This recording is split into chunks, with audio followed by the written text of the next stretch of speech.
ನಮಸ್ಕಾರ, ಶುಭೋದಯ ಪ್ರೀತಿಯ ವೀಕ್ಷಕರೆಲ್ಲರಿಗೂ ಸಂಕಲ್ಪ ಸುದ್ದಿ ಕಾರ್ಯಕ್ರಮಕ್ಕೆ ಆತ್ಮೀಯ ಪ್ರೀತಿಯ ಸ್ವಾಗತ ಹೇಳ್ತಾ ಇರೋದು ನಾನು ಉಷಾ. ಮೊದಲನೇ ಬಾರಿ ಚಾನೆಲ್ ವೀಕ್ಷಿಸ್ತಿದ್ದೀರಾ ಅಂತಂದ್ರೆ ಈಗಲೇ ನಮ್ಮ ಚಾನೆಲ್ನ ಸಬ್ಸ್ಕ್ರೈಬ್ ಮಾಡಿ, ನಮ್ಮ ವಿಡಿಯೋಸ್ನ ಲೈಕ್ ಮಾಡಿ.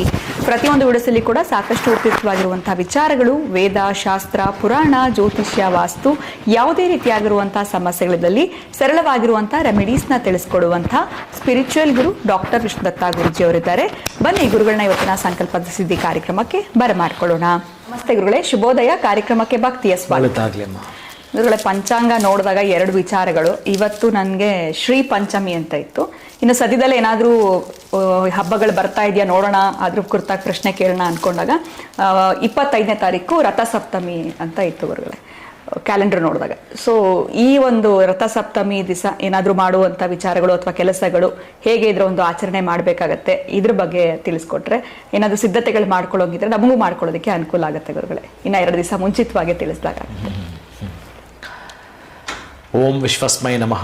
ಪ್ರೀತಿಯ ಬಂಧುಗಳೇ, ಶ್ರೀ ಪಂಚಮಿ ಇದೆಯಲ್ಲ, ನನ್ನ ಸಾಮಾನ್ಯವಾಗಿ ಯಾರಿಗಾದರೂ ಈ ಮುಹೂರ್ತಗಳಂತ ಕೊಡುವಾಗ ಈ ಗೃಹ ಪ್ರವೇಶ, ನಾಮಕರಣ, ಮದುವೆ ಮುಂಜುಗಳಿಗೆ ಈ ದಶಮಿ ಪಂಚಮಿನ ಮೊದಲು ಸೆಲೆಕ್ಟ್ ಮಾಡಿರ್ತೀನಿ.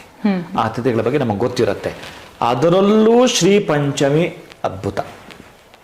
ಈ ಕ್ಷೀರಸಾಗರದಿಂದ, ಕ್ಷೀರಸಾಗರ ಹಾಲಿನ ಸಾಗರ, ಆ ಕ್ಷೀರಸಾಗರದಿಂದ ಈ ಶ್ರೀ ಮಹಾಲಕ್ಷ್ಮಿ ಎದ್ದು ಬಂದ ದಿನ ಈ ದಿನ. ಅಂದರೆ ಕ್ಷೀರ ಸಮುದ್ರದಿಂದ ಮಹಾಲಕ್ಷ್ಮಿ ಹುಟ್ಟಿದ ದಿನ ಪ್ರೀತಿಯ ಬಂಧುಗಳೇ ಈ ಶ್ರೀ ಪಂಚಮಿ. ಆ ಶ್ರೀ ಅನ್ನೋ ಮಹಾಲಕ್ಷ್ಮಿ ಈ ಪಂಚಮಿ ದಿನ ಆವಿರ್ಭಾವವಾಗ್ತಾಳೆ. ಇವತ್ತು ನೀವು ಹಾಲು ದಾನ ಮಾಡಬೇಕು. ಹಾಲಿಂದ ಮಾಡಿರೋ ಪಾಯಸ ಮತ್ತು ಏನು ಮಾಡ್ತೀರೋ ನೈವೇದ್ಯವನ್ನು ಮಾಡಬೇಕು. ಮಹಾಲಕ್ಷ್ಮಿಯನ್ನು ಆಡಿಕೊಂಡಾಡ್ತಕ್ಕಂತಹ ದಿನ. ಇನ್ನು ನಿಮಗೆ ನಾನು ಮಹಾಲಕ್ಷ್ಮಿನ ಹೀಗೆ ಮಾಡಿ ಹಾಗೆ ಮಾಡಿ ಅಂತ ಏನು ಹೇಳಬೇಕಾಗಿಲ್ಲ, ಎಷ್ಟೋ ಸಲ ಹೇಳಿರ್ತೀನಿ. ಒಟ್ಟಾರೆಯಾಗಿ ಹಾಲಿಂದ ಮಾಡಿರುವ ಪಾಯಸವನ್ನು ನೈವೇದ್ಯ ಮಾಡಿ, ನಿಮಗೆ ಬರುತ್ತೆ ಅಂತಂದರೆ ಒಂದು ಕುಂಕುಮಾರ್ಚನೆ ಮಾಡಿ 2 ತಾವರೆ ಹೂವಿಟ್ಟು ಅಮ್ಮನಿಗೆ ಖುಷಿಯಾಗಿ ವ್ಯಕ್ತಪಡಿಸ್ತಕ್ಕಂಥದ್ದು. ಇವತ್ತು ದೇವರ ಮನೆಯಲ್ಲಿ ಹಾಲು ಬೆಲ್ಲ ಇಡಲೇಬೇಕು. ರಾತ್ರಿ 10 ಗಂಟೆ ತನಕ ನೀವು ರಾತ್ರಿ ಮಲಗುವಾಗ ಎಲ್ಲರೂ ಕೂಡ ಆ ಹಾಲು ಬೆಳಗ್ಗೆ ನೈವೇದ್ಯ ಮಾಡಿರೋದು, ಮಕ್ಕಳಿಂದ ಹಿಡಿದು ಮನೆಯಲ್ಲಿರೋರು ಎಲ್ಲರೂ ಕೂಡ ಈ ಶ್ರೀ ಪಂಚಮಿ ಎಂದು ರಾತ್ರಿ ಮಲಗುವ ಮುನ್ನ ಹಾಲನ್ನು ಸ್ವೀಕಾರ ಮಾಡಿ ಮಲಗುವಂಥದ್ದು ಶ್ರೀ ಪಂಚಮಿ. ನೀವು ವ್ರತ ಆಚರಣೆ ಮಾಡೋದು ಹಾಗೇನೆ.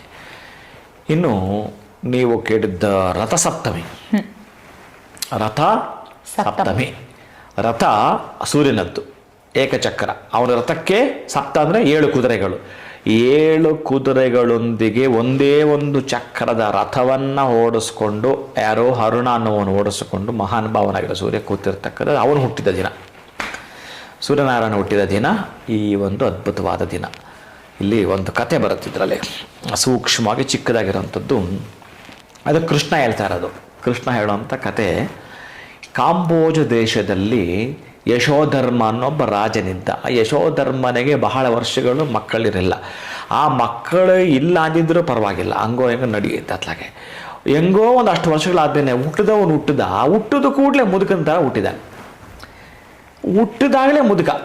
ಅಯ್ಯೋ ಇದೆಂಥ ಮಗುನಯ್ಯ ಇದು, ಹೆಂಗೋ ಮಕ್ಕಳಿಲ್ಲ ಅನ್ನೋ ಅದೊಂಥರ ಇತ್ತು. ಈಗ ಈ ಮುದುಕ ಮಗು ಎಂಥ ಇದು ಅಂತೇಳಿ ಜಾತಕವನ್ನು ಪರಿಶೀಲನೆ ಮಾಡಲಿಕ್ಕೆ ಆ ಯಶೋಧರ್ಮನ ಮಡದಿ ಆ ಪಂಡಿತೋತ್ತಮನ ಕರೆಸ್ತಾನೆ. ಆ ಪಂಡಿತೋತ್ತಮ ರೂಪದಲ್ಲೇ ಕೃಷ್ಣ ಬಂದಿರ್ತಾನೆ.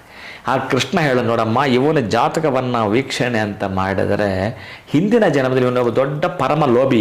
ಲೋಭಿ ಅಂತಂದರೆ ಈ ಎಂಜಲ ಕೈಯಲ್ಲೂ ಕೂಡ ಕಾಗೆ ನೋಡ್ಸೋಣ ಅಂತಾರಲ್ಲ, ಆ ಲೆಕ್ಕಕ್ಕೆ ಸೇರ್ತವ್ರು. ಏನೂ ಕೂಡ ಅವನ ಜೀವಮಾನದಲ್ಲಿ ಒಬ್ಬರಿಗೆ ಸಹಾಯ ಯಾವುದ್ರಲ್ಲೂ ಆದವನೇ ಅಲ್ಲ. ಅಂಥವರೆಲ್ಲ ಹಿಂಗೆ ಹುಟ್ಟುತ್ತಾರೆ. ಎಂಜಲ ಕೈಯಲ್ಲಿ ಕಾಗೆ ಓಡಿಸಲ್ಲ ಅಂತಂದರೆ ಇನ್ನು ಯಾರಿಗೆ ಅವ ಏನು ಕೊಡುತ್ತಾನೆ, ಏನು ಸಹಾಯ ಮಾಡುತ್ತಾನೆ? ಈ ಪ್ರಕೃತಿಯಲ್ಲಿ ಅವನೆಲ್ಲ ಏನು ಬೇಕಾ ಸಹಾಯ ಪಡ್ಕೊಳ್ತಾನೆ ಪ್ರತಿಯೊಬ್ಬರಿಂದ. ಇವನು ಮಾತ್ರ ಏನೂ ಮಾಡಲ್ಲ. ಅವನನ್ನು ಲೋಭಿಯ ಜೊತೆಗೆ ಪರಮ ಲೋಭಿ ಅಂತಾರೆ. ಅಂತಹದ್ದು ಇವನ ಜಾತಕ ತಾಯಿ. ಈ ತರಹದ್ದು ಸರಿ ಸ್ವಾಮಿ, ಇದು ನಿವಾರಣೆ ಆಗಬೇಕಾದ್ರೆ ಏನು ಮಾಡಬೇಕು? ನಿವಾರಣೆ ಆಗಬೇಕು ಅಂತಂದರೆ ಈ ಒಂದು ಜಾತಕಕ್ಕೆ ಸಂಬಂಧಪಟ್ಟದ್ದು ರಥಸಪ್ತಮಿ ವ್ರತ ಮಾಡಬೇಕು ಅಂತ ಕೃಷ್ಣ ಹೇಳ್ತಾನೆ. ಆ ರಥಸಪ್ತಮಿಯ ವ್ರತ ಮಾಡುವಂಥ ವಿಧಾನಗಳು ಶುಕ್ಲ ಪಕ್ಷ, ಮಾಘ ಮಾಸದ ಶುಕ್ಲ ಪಕ್ಷದ ಸಪ್ತಮಿ ಎಂದು ಈ ವ್ರತವನ್ನು, ಅಂದರೆ ಈ ಬಿಳಿ ಎಳ್ಳಿದೆಯಲ್ಲ, ಬಿಳಿ ಎಳ್ಳು ಚೆನ್ನಾಗಿ ಜಜ್ಜಿಬಿಟ್ಟು ಮೈಗೆಲ್ಲ ಹಚ್ಕೋಬೇಕು. ಬಿಳಿ ಎಳ್ಳನ್ನು ಜಜ್ಜಿ ಮೈಗೆಲ್ಲ ಹಚ್ಚಿಕೊಂಡು ನಂತರ ಅರ್ಕದ ಎಲೆಗಳು, ಬಿಳಿ ಎಕ್ಕದ ಎಲೆಗಳನ್ನು ತಲೆ ಮೇಲೆ ಭುಜದ ಮೇಲೆ ಎಲ್ಲ ಹೂವು ಎಲ್ಲ ಇಟ್ಕೊಂಡು ಸ್ನಾನ ಮಾಡು ಅಂತ ಹೇಳ್ತಾನೆ. ಆವಾಗ ನೀವು ಹಿಂದೆ ಮಾಡಿರ್ತಕ್ಕಂಥ ಆ ಪಾಪದ ರಾಶಿ ತೊಳೆಯಲ್ಪಡುವುದು ಈ ಸ್ನಾನದಿಂದ ಅಂತ ಹೇಳುತ್ತೆ. ನೀವು ಮುಂದಕ್ಕೆ ನಮಗೆ ರೋಗ ರುಜಿನಗಳು ಬರಬಾರದು ಅಥವಾ ವ್ಯಾಧಿಗಳಿದೆ ಅಂತಂದರೆ ಆರೋಗ್ಯಂ ಭಾಸ್ಕರಾದಿಚ್ಛೇತ್, ಅದು ನಿಮಗೆ ಗೊತ್ತಿರೋದಲ್ವ. ಅದಕ್ಕಾಗಿ ಈ ದಿವಸ ನೀವು ಮಾಡಿಕೊಳ್ಳಲೇಬೇಕಾಗಿರೋಂಥದ್ದು ಬಿಳಿ ಎಳ್ಳಿಲ್ಲ ಗುರುಗಳೇ, ತಂದುಕೊಳ್ಳಿ. ಅರ್ಥ ಇಲ್ಲ ಅಂದರೆ ಇಲ್ಲ ಅಂತ ನೀವು ಮಾತಾಡೋ ಹಾಗಿಲ್ಲ, ತಂದುಕೋಬೇಕಾಗ್ತವೆ. ಬಿಳಿ ಎಳ್ಳು, ಬಿಳಿ ಎಕ್ಕದ ಹೂವು, ಬಿಳಿ ಎಕ್ಕದ ಎಲೆಗಳು, ಇಷ್ಟು ಪ್ರಮಾಣ. ಒಂದು ಮಿನಿಮಮ್ 7, ಅವ್ರು 7 ಚಕ್ರಗಳಲ್ವ, ಆ 7 ಕುದುರೆಗಳು, ಒಂದು ಚಕ್ರ 7 ಕುದುರೆಗಳಲ್ಲ, ಆ 7 ಕುದುರೆಗಳ ಲೆಕ್ಕದಲ್ಲಿ ಆದರೂ 7 ಎಲೆಗಳ ಮೇಲ್ಪಟ್ಟು ಎಷ್ಟಾದರೂ ದ್ವಾದಶ ಕೂಡ ತೊಗೋಬೋದು, ದ್ವಾದಶ ಆದಿತ್ಯರು ತೊಗೋಬೋದು, ಇಟ್ಕೋಬೋದು. ಮೈ ಭುಜದ ಮೇಲೆ ಇಟ್ಕೊಂಡು ನೀವು ಸ್ನಾನ ಮಾಡುವಂಥದ್ದು. ನದಿಯಲ್ಲಿ ಸ್ನಾನ ಮಾಡಿದರೆ ಪರಮಾದ್ಭುತ. ಈ ಹಿಂದೆ ಮಾಡಿರುವಂಥ ದೋಷಗಳು ಬಹುಶಃ ಮುಂದೆ ಈ ಜನ್ಮದಲ್ಲಿ ನಿಮಗೆ ವ್ಯಾಧಿಗಳು ಬರುವ ಸಂಭವ ಜಾತಕದಲ್ಲಿದ್ದರೂ ಕೂಡ ವ್ಯಾಧಿಗಳು ನಿಮ್ಮನ್ನು ಬಾಧಿಸೋದಿಲ್ಲ, ಕಂಟಕಗಳು ನಿಮ್ಮನ್ನು ಬಾಧಿಸೋದಿಲ್ಲ, ಅಪಾರ್ಥಕ್ಕೆ ಗುರಿ ಆಗೋದಿಲ್ಲ ಅನ್ನೋ ಶಾಸ್ತ್ರದ ಪ್ರಮಾಣದ ವಾಕ್ ಆಗಿರುತ್ತೆ ಪ್ರೀತಿಯ ಬಂಧುಗಳೇ. ಇನ್ನು ನೀವು ಇವತ್ತು ಏನು ಮಾಡಬೇಕು ಅಂತಂದರೆ, ಯಾರಿಗಾದರೂ ಬ್ರಾಹ್ಮಣೋತ್ತಮ ಕರೆಸಿ ಆಗೋಪಾಲ ಭಕ್ಷ್ಯಗಳು ಅಂತ ಹೇಳ್ತಾನೆ. ಎಷ್ಟು ನಿಮಗೆ ಸಾಮರ್ಥ್ಯ ಇದೆಯೋ ಅಷ್ಟು ತರಕಾರಿಗಳು ಅಥವಾ ಬೆಲ್ಲ, ಗೋಧಿ ಅಂತೂ ಬಹಳ ಪರಮಶ್ರೇಷ್ಠ. ಗೋಧಿ ಹಿಟ್ಟಂತೂ ನೀವು ದೇವಸ್ಥಾನಕ್ಕೆ ಹೋಗಿ ಕೊಡ್ತೀರೋ ಅಥವಾ ಮನೆಗೆ ಯಾರಾದರೂ ಬ್ರಾಹ್ಮಣರನ್ನು ಕರೆಸಿ ಕೊಡ್ತೀರೋ ಈ ದೋಷ ಹೋಗುತ್ತೆ. ಅದಕ್ಕೆ ಕೃಷ್ಣ ಕೂಡ ಅದನ್ನು ಹೇಳ್ತಾನೆ. ಈ ದೋಷ ಕೂಡ ಹೋಗಬೇಕು ಅಂತಂದರೆ ಇವನಿಗೆ ಆ ಬಿಳಿ ಎಳ್ಳಿಂದ ಮೈಯೆಲ್ಲ ಪ್ರಾತಃ ಕಾಲಕ್ಕೆ ತಿಕ್ಕಿ ಸ್ನಾನ ಮಾಡಿಸಿ, ಆ ನಂತರ ಈ ಸೂರ್ಯ ಆರಾಧನೆ ಮಾಡುವಾಗ ಸೂರ್ಯನಿಗೆ ಸಂಬಂಧಪಟ್ಟ ಅಷ್ಟೋತ್ತರ ಸಹಸ್ರನಾಮ ಅಷ್ಟಕ ಇವೆಲ್ಲ ಹೇಳಿಸಿ 8 ಜನ ಬ್ರಾಹ್ಮಣರನ್ನು ಕರೆಸುವಂಥದ್ದು. ಯಾಕಂದರೆ ಆಯುಷ್ಯ ಸಂಖ್ಯೆ ಆಗಿರ್ಬೋದು, ಆರೋಗ್ಯದ ಸಂಖ್ಯೆ ಆಗಿರ್ಬೋದು, ಅದೇ ಇರುತ್ತೆ. ಅದಕ್ಕಾಗಿ ಇಷ್ಟು ಅಂತ ತೆಗೆದುಕೊಂಡು ವ್ರತವನ್ನು ಮಾಡಿ ಆ ಬ್ರಾಹ್ಮಣರಿಗೆ ಭೋಜನಾದಿಗಳನ್ನು ಹಾಕಿಸಿದ್ದೇ ಆದರೆ ಆ ಹಿಂದಿನ ಜನ್ಮದ ಲೋಭಿತನದ ದೋಷ ಹೋಗುತ್ತೆ ಇವನಿಗೆ, ಇವನು ಪೂರ್ಣ ಯುವಕನಾಗುತ್ತಾನೆ ಅಂತ ಕೃಷ್ಣ ನೋಡಿದದ್ದಿದು. ಹಾಗಾಗಿ ಬಹುಶಃ ನಮಗಂತ ಮಕ್ಕಳು ಹುಟ್ಟಲ್ಲ, ಬೇಡ, ತೊಂದರೆ ಇಲ್ಲ. ಆರೋಗ್ಯ ಅಲ್ಲ, ಎಲ್ಲಗಿಂತ ಭಾಗ್ಯ ಆರೋಗ್ಯ ಅಲ್ವಾ. ಅಂತಹ ಆರೋಗ್ಯದ ಬಹುಶಃ ಅಂತ ಅಂಗವೈಕಲ್ಯ ಮಕ್ಕಳು ಹುಟ್ಟಿದ್ರೂ ಕೂಡ ಹುಟ್ಟಬಹುದಲ್ಲ, ಅದು ಹುಟ್ಟಬಾರದು ಅಂದರೆ ಈ ವ್ರತವನ್ನು ಮಾಡಿ. ಹೊಸದಾಗಿ ಮದುವೆ ಆಗ್ತಕ್ಕಂತಹ ದಂಪತಿಗಳ ಕೈಯಲ್ಲಿ ಈ ವ್ರತವನ್ನು ಮಾಡಿಸುವಂಥದ್ದು. ಒಟ್ಟಾರೆ ಕೊನೆ ಪಕ್ಷ ಸೂರ್ಯನಾರಾಯಣ ಸ್ವಾಮಿಯ ದರ್ಶನವನ್ನು ಮಾಡೋದು, ಕೆಂಪು ವಸ್ತ್ರ, ಗೋಧಿ, 10 ನಾಣ್ಯಗಳು, ಜೊತೆಗೆ ಕೆಂಪು ಪುಷ್ಪಗಳು, ಈ ಬಿಳಿ ಎಕ್ಕದ ಎಲೆಗಳು, ಬಿಳಿ ಎಕ್ಕದ ಹೂವು, ಇಷ್ಟು ಕೂಡ ನೀವು ಮನೆಯಲ್ಲಿ ಇಟ್ಕೊಳ್ಳುವಂಥದ್ದು. ಇಷ್ಟನ್ನು ಕೂಡ ನಿಮ್ಮ ಕೈಯಲ್ಲಿ ಸಾಧ್ಯ ಆದಷ್ಟು ದಾನವನ್ನು ಮಾಡುವಂಥದ್ದು ಅಂತ ಹೇಳುತ್ತಾನೆ.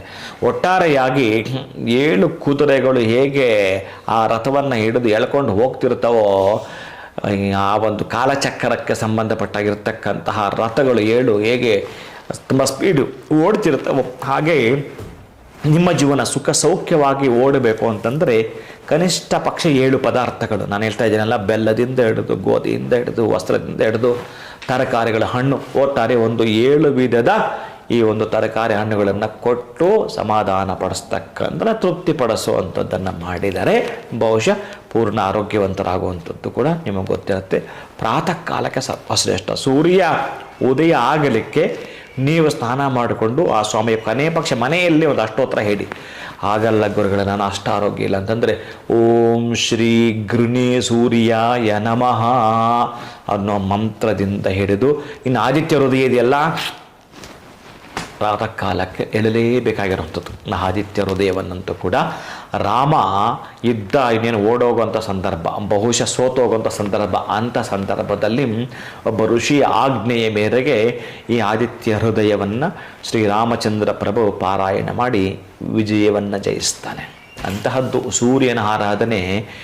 ನೀವೆಲ್ಲ ಸೈನ್ಸ್ ಬೇಸಿದ್ದು. ಸೂರ್ಯ ಅಂದ್ರೇ ನಿಮಗೆ ಆರೋಗ್ಯ, ಸೂರ್ಯ ಅಂದ್ರೇ ನಿಮಗೆ ಆಯುಷ್ಯ, ಸೂರ್ಯ ಅಂದ್ರೇ ಆಹ್ಲಾದ, ಆನಂದ, ಸಂತೋಷ, ಜೊತೆಗೆ ಐಶ್ವರ್ಯ. ಇಷ್ಟನ್ನು ಪಡೆದುಕೊಳ್ಳಲಿಕ್ಕೆ ವರ್ಷಕ್ಕೆ 1 ಸಲ ಬರುವ ಈ ವ್ರತವನ್ನು ಮನೆಯಲ್ಲಿ, ಆಮೇಲೆ ಸಪ್ತಮದ ಸೂಚನೆ ಕೊಡುತ್ತೆ. ಮನೆಯಲ್ಲಿ ಕಲಹಗಳಿದಾವಲ್ಲ, ತುಂಬ ಬೇಸರ ಇದೆಯಲ್ಲ ಗಂಡ ಹೆಂಡರಲ್ಲಿ, ಈ ಇರುಸು ಮುರುಸು ಹೋಗಬೇಕಾದ್ರೂ ಈ ವ್ರತವನ್ನು ಮಾಡಿ ಗೋಧಿಯನ್ನು, ಕೆಂಪು ವಸ್ತ್ರವನ್ನು, ಕೆಂಪು ಪುಷ್ಪಗಳನ್ನು ದಾನ ಮಾಡಿ. ಪ್ರೀತಿಯ ಬಂಧುಗಳೇ, ಈ ನೀವೇನು ಶುಕ್ಲ ಪಕ್ಷದ ಈ ಮಾಘ ಮಾಸದ ರಥಸಪ್ತಮಿ ಎಂದು ನಾನು ಹೇಳಿದಾಗ ನೀವು ಮಾಡಿರುತ್ತೀರೋ, ಆ 1 ದಿನ ಮಾಡೋದ್ರಿಂದ ಮನೆಯಲ್ಲಿ ಆಗ್ತಾ ಇರತಕ್ಕಂತಹ ನೋವುಗಳು, ಬಾಧೆಗಳು, ವ್ಯಥೆಗಳು, ಸಾಲಗಳು, ದುಃಖಗಳಿದಾವಲ್ಲ, 1 ಸಲ ಪರೀಕ್ಷೆ ಮಾಡಿಕೊಡಿ. ಕನಿಷ್ಠ ಪಕ್ಷ ಗೋಧಿಯನ್ನು ದಾನ ಮಾಡಬೇಕಾಗ್ತದೆ.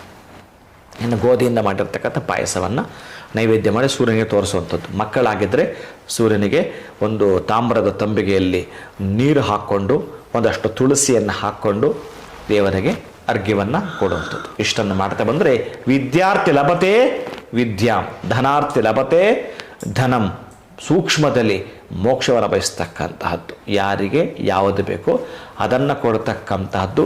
ಸರ್ವಕಾರ್ಯೇಷು ವಿಜಯೀಭವ, ಸರ್ವಕಾರ್ಯೇಷು ವಿಜಯೀಭವ ಅಂದರೆ ಸರ್ವಕಾರ್ಯಗಳು ಕೂಡ ವಿಜಯದತ್ತ ನಿಮ್ಮನ್ನು ಕರೆದುಕೊಂಡು ಹೋಗುವ ಹಬ್ಬ ಏನಾದಿತ್ತು ಅಂತಂದರೆ ಅದು ಈ ಒಂದು ಮಾಘ ಶುಕ್ಲ ಪಕ್ಷದ ರಥಸಪ್ತಮಿ ಪ್ರೀತಿಯ ಬಂಧುಗಳೇ. ಇನ್ನು ಮನೆ ಮುಂದುಗಡೆ ನೀವೇನಾದರೂ ಆ ರಥಸಪ್ತಮಿಗೆ ಸಂಬಂಧಪಟ್ಟ ರಥದ ರೀತಿಯಲ್ಲಿ ಕೆಲವರು ರಂಗೋಲಿ ಹಾಕ್ತಾರೆ. ಅಲ್ಲಿ ಆ ರಥದರಲ್ಲೇ ಆವಾಹನೆ ಮಾಡಿ ಅಲ್ಲಿ ನೀವೆಲ್ಲ ತಂಬಿಟ್ಟು ಅದು ಇದಿಟ್ಟು ನೈವೇದ್ಯ ಮಾಡಿ ಗೋಧಿಯಿಂದ ಮಾಡಿ ಅಷ್ಟು ಪದಾರ್ಥ ಏನೇನು ಬರ್ತವೆ ಎಲ್ಲ ನೈವೇದ್ಯ ಮಾಡ್ತಾರೆ ಅಂತಾರೆ. ಬಹಳ ತೃಪ್ತ. ಛಾಯಾ ಸಂಜ್ಞಾ ಸಮೇತ ಸೂರ್ಯನಾರಾಯಣ ಕೃಪಾಕಟಾಕ್ಷ ಸಿದ್ಧಿರಸ್ತು. ಓಂ ಶ್ರೀ ಛಾಯಾ ಸಂಜ್ಞಾ ಸಮೇತ ಶ್ರೀ ಸೂರ್ಯನಾರಾಯಣಾಯ ನಮಃ. ಈ ಮಂತ್ರವನ್ನು 11 ಸಲ ಹೇಳಬೇಕು. ಬಹುಶಃ ನಾನೊಂದು 25 ವರ್ಷಗಳಿಂದ ಹೇಳ್ತೇನೆ, ಮಿಸ್ ಇರಲ್ಲ. ಈ ಸಂಧ್ಯಾವಂದನೆ ಮಾಡುವಾಗ ಈ ತರಹದ್ದೊಂದು ಬಹುಶಃ ಆ ಸಂಕಲ್ಪನೆ ಬಂದ್ಬಿಡುತ್ತೆ ಪೂರ್ಣ ಪ್ರಮಾಣದಲ್ಲಿ. ಅಷ್ಟು ಅದ್ಭುತ. ನಾನು ಬಹುಶಃ ಈ ವಾಕ್ ಮಾಡುವಾಗ 1 ಸಲ ಕ್ಲಿಯರ್ ಆಗಿರುತ್ತೆ, 40 ನಿಮಿಷ. ಅದಾದ ಮೇಲೆ ಆ ಸಂಧ್ಯಾ ವಂದನೆ, ಅದಾದ ಮೇಲೆ ಆರಾಧನೆ 3 ಸಲ ರಿಪೀಟ್ ಆಗುತ್ತೆ ಸೂರ್ಯರು ಅಷ್ಟಾಗತ್ತೆ. ಅದಕ್ಕೆ ನೀವು ಕನಿಷ್ಠ ಪಕ್ಷ ಇಲ್ಲಿಂದ ಆಚೆಗೆ ನನ್ನ ಜ್ಞಾಪಕ ಬಂದದ್ದು ಆ ಛಾಯಾ ಸಂಜ್ಞ ಸೂರ್ಯನಾರಾಯಣ ಈ 3 ಜನ ತಿಳ್ಕೊಳ್ತೀರ ಅಂತಂದರೆ ಶ್ರೀ ಭೂನಿಲಾ ಸಮೇತ ಸೂರ್ಯನಾರಾಯಣ ತಿಳಿದುಕೊಂಡ ಹಾಗೇನೆ. ಬಹುಶಃ ಅವರ ಕೃಪೆ ಇತ್ತು ಅಂತಂದರೆ ನಿಮಗೆ ಎಲ್ಲಿ ತೊಂದರೆ ಆಗ್ತಿದೆಯೋ ಎಲ್ಲಿ ವಂಚನೆ ಆಗ್ತಿದೆ ಅವೆಲ್ಲ ಕೂಡ ಬ್ಯಾಲೆನ್ಸ್ ಮಾಡ್ತಾನೆ ಸೂರ್ಯನಾರಾಯಣ ದೇವ. ನಮಗೆ ಏನು ಡಾಕ್ಟರ್ ಕೈ ಬಿಟ್ಟರು ಕೂಡ ದಿಢೀರ್ ಕಾಯಿಲೆಗಳಿರ್ತಾವಲ್ಲ ಆ ಬರಲ್ಲ, ನಿಮಗೆ ಬರೋಕ್ಕೆ ಚಾನ್ಸೂ ಇಲ್ಲ.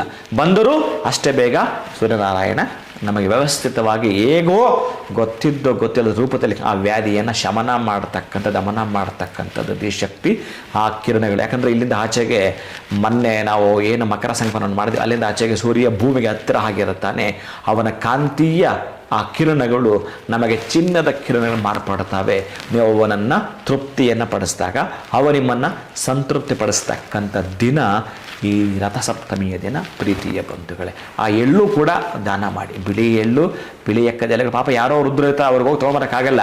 ನಿಮ್ಮ ಅಕ್ಕಪಕ್ಕ ಮನೆದವರಿಗೆ ನೀವೇ ಕೇಳಿಕೊಳ್ಳಿ, ಅಜ್ಜಿ ತಗೊಳ್ಳಿ ಈ ಎಲೆ ತಗೊಳ್ಳಿ, ಅಜ್ಜಿ ತಗೊಳ್ಳಿ ಬೆಲ್ಲ ತಗೊಳ್ಳಿ, ಏನಾದರೂ ಒಂದು. ಅವ್ರು ಕೇಳಬೇಕು ಅಂತಿಲ್ಲ, ಕೇಳದೆ ದಾನ ಮಾಡ್ತಿರಲ್ಲ ಅದು ಸರ್ವಶ್ರೇಷ್ಠದ ಖಾತೆಗೆ ಆಗ್ತಾನೆ ಅಂತ ಅದ್ಭುತವಾಗಿರತಕ್ಕಂಥದ್ದು. ಅದು ಈ ದಿನ ಸರ್ವ ಐಶ್ವರ್ಯವನ್ನು ಪಡೆದುಕೊಳ್ಳತಕ್ಕಂತಹ ದಿನ ಈ ರಥಸಪ್ತಮಿ ದಿನ ಪ್ರೀತಿ ಬಂತು. ಖಂಡಿತ ಗುರುಗಳೇ, ಇವತ್ತು ಶ್ರೀ ಪಂಚಮಿ ಇತ್ತು, ಇವತ್ತು ಏನು ಮಾಡ್ಕೊಳ್ಬೇಕು ಅನ್ನೋದ್ರ ಬಗ್ಗೆ ತಿಳಿಸ್ಕೊಟ್ರಿ. ಇನ್ನು ರಥಸಪ್ತಮಿ ಇರುವಂಥದ್ದು ಭಾನುವಾರ. ಸೊ ಏನೇನು ಸಿದ್ಧತೆಗಳು ಮಾಡ್ಕೊಳ್ಬೇಕು, ಗೋಧಿ ಆಗಿರ್ಬೋದು, ಬೆಲ್ಲ, ಕೆಂಪು ಹೂವು ಆಗಿರ್ಬೋದು, ನಾಣ್ಯಗಳು, ಎಕ್ಕದ ಎಲೆ, ವಿಶೇಷವಾಗಿ ಬಿಳಿ ಎಳ್ಳು, ಇವೆಲ್ಲವನ್ನು ಹೇಗೆ ನಾವು ಬಳಸ್ಕೊಳ್ಬೇಕು. ಇನ್ನು ಆರೋಗ್ಯಕ್ಕೆ ಸಂಬಂಧಪಟ್ಟ ಸಮಸ್ಯೆಗಳಿದ್ರೆ ಇದನ್ನ ಮಾಡ್ಕೊಳ್ಳೋದ್ರಿಂದ, ಈ ಒಂದು ರಥದ ಆಚರಣೆ ಮಾಡೋದ್ರಿಂದ ಅದನ್ನ ನಾವು ತಡೆಗಟ್ಟಬಹುದು, ಪ್ರಿವೆನ್ಷನ್ ತಗೊಳ್ಬಹುದು ಅನ್ನೋದ್ರ ಬಗ್ಗೆ ತಿಳಿಸ್ಕೊಟ್ಟಿದ್ದೀರಾ.